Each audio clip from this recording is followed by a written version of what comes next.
আজকের ভিডিওটা পাপার, প্রিন্সেসের না। সো আমার শেভ করাইতে মিনিমাম 40 মিনিট থেকে 1 ঘন্টাও লাগে। সপ্তাহে মিনিমাম 2বার শেভ করাই আমি।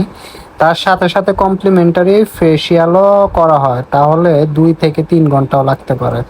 কত নেয় আমার শেভ করানো ভিডিও লাস্টে বলে দিব। অনেকেই জিজ্ঞাসা করেন, ভাইয়া এই দাড়ির স্টাইল কবে থেকে করাচ্ছেন?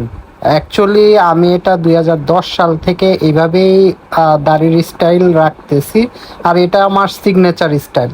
শেভ করানো শেষে তারা কমপ্লিমেন্টারি হেয়ার ওয়াশ করে দিচ্ছে, আর সাথে তো ফেসিয়াল আছেই। অ্যাকচুয়ালি তাদের সার্ভিসটা ভালো লাগে। এছাড়াও আমি বিভিন্ন জায়গায় এই সেম সার্ভিসটা নেই, বিভিন্ন সেলুনে। আর সব কিছু শেষ হয়ে গেছে, এখন আমার চুল সেট আপ করতেছে। এটাও আমার শেভের সাথে কমপ্লিমেন্টারি, তো আমি এটাই করাই, সবসময় এটাই চুজ করি। আর আমাকে শেভ করার পর দেখতে কেমন লাগে অবশ্যই কমেন্টে জানাবেন। এই যে আমার কমপ্লিট হয়ে গেল, পারফেক্ট সেট আপ। আর সব মিলিয়ে প্রাইস নিয়েছে 400 টাকা।